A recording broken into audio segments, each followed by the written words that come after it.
এই মুহূর্তে মুক্তিযোদ্ধাদের পক্ষ থেকে অবিলম্বে এখনই খুনি হাসিনার সরকারের পদত্যাগ দাবি করছি। বিগত এই কদিনে অনেক তামাশা করেছেন। আমরা বলেছিলাম আগে আমরা জান দিব, কিন্তু তারা নিজেরাই জান দিল। এখন আমরা সামনের দিনে তাদের জানি আর জান না দিতে হয়, আমরা জান দিতে প্রস্তুত তাদের সাথে। যারা ভুয়া মুক্তিযোদ্ধা ৭১ মুক্তিযোদ্ধা করে নাই, তারা আজকে আওয়ামী লীগের পক্ষে, হাসিনার পক্ষে। সুতরাং সারা দেশের বাংলাদেশের মুক্তিযোদ্ধারা যারা দেশ স্বাধীন করেছে, তারা আজকে জনতা ছাত্রদের পক্ষে।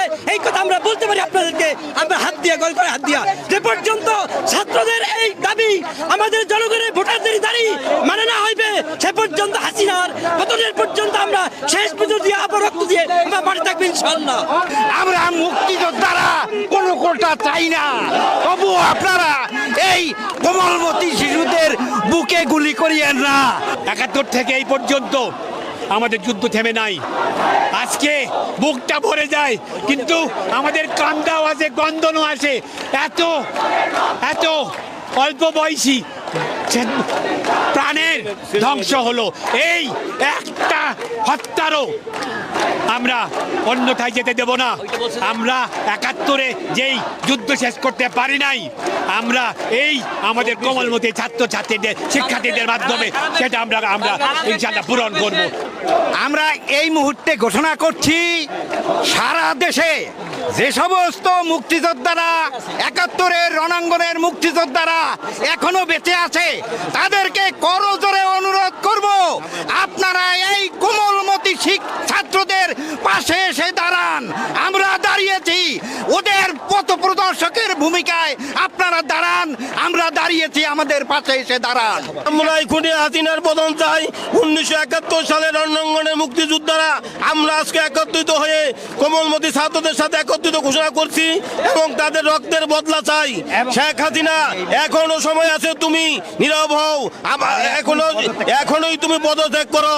আর তুমি এই দেশের রক্ত ঝরাবে না, তোমার রক্তের বন্যা আমাদের আর বুকে লাগেও না। এই সরকার নানা রকম নাটক করে আজকে কোথায় নিয়ে গেছে, যে গত 2 সপ্তাহে তারা কয়েকশো শিশু সন্তানকে, আমাদের বাচ্চাদেরকে তারা বুকের মধ্যে গুলি করে হত্যা করেছে আমাদের টাকার গুলি দিয়ে। আমরা এর প্রতিবাদ জানাচ্ছি। আমরা আজকে আবু সাঈদ যেইভাবে দেখিয়ে দিয়েছে, তার সিনা টান করে আমাদের লজ্জায় পড়েছি। আমরা আজকে সিনা টান করবো। আসো, আমাদের বুকে গুলি মারো। মুক্তিযোদ্ধাদের পক্ষ থেকে আজকে আমরা বৈষম্য বিরোধী এই ছাত্র আন্দোলনে শরীক হওয়ার জন্য, একাত্মতা ঘোষণা করার জন্য আজকে আমরা এখানে দাঁড়িয়েছি। আমরা মনে করি আমরা সেদিন যুদ্ধে গিয়েছিলাম কোনো কোটা বা সুবিধার জন্য না, আমরা দেশটাকে স্বাধীন করার জন্য সেদিন যুদ্ধে গিয়েছিলাম। আমরা মনে করি আমাদের কোটার প্রয়োজন নাই, কিন্তু আমাদের এই কোমলমতি শিশুদের বুকে আর একটাও গুলি চালাবেন না। এই আন্দোলনের যারা নেতৃত্ব দিচ্ছে, তাদের ইচ্ছা মতন যতক্ষণ পর্যন্ত সবকিছু না চলবে, ততক্ষণ পর্যন্ত আমরা রাজপথে থাকবো। আমাদের সন্তানরা জীবন দিতে শিখেছে, আর আমাদের কোনো চিন্তা নাই, আমরা আছি তাদের সাথে। এই দেশের ছাত্রীদেরকে তুমি আর একটা গুলি চালাবে না। আমরা অনেক সহ্য করেছি, এখন ধৈর্যের বাঁধ ভেঙে গেছে।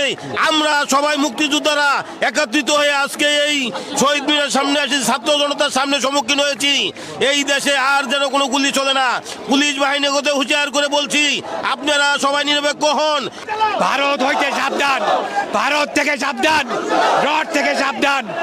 এটা চেষ্টা করবে এই আন্দোলনকে অন্য খাতে নিয়ে যেতে, কিন্তু আপনারা এতদিন পর্যন্ত যা দেখিয়ে দিয়েছেন, দিতে পারবে না। এবং আমরা আছি আপনাদের সাথে। আমরা ভাবি নাই আমাদের সন্তানরা এইভাবে নামবে, এইভাবে তারা ৭১-এর মতন জান দিতে প্রস্তুত থাকবে। আমাদেরকে তারা এই অভিভূত করেছে। আমরা তাদের কাছে কৃতজ্ঞ মুক্তিযোদ্ধা হিসেবে। আমরা তাদের সাথে একাত্ম ঘোষণা করি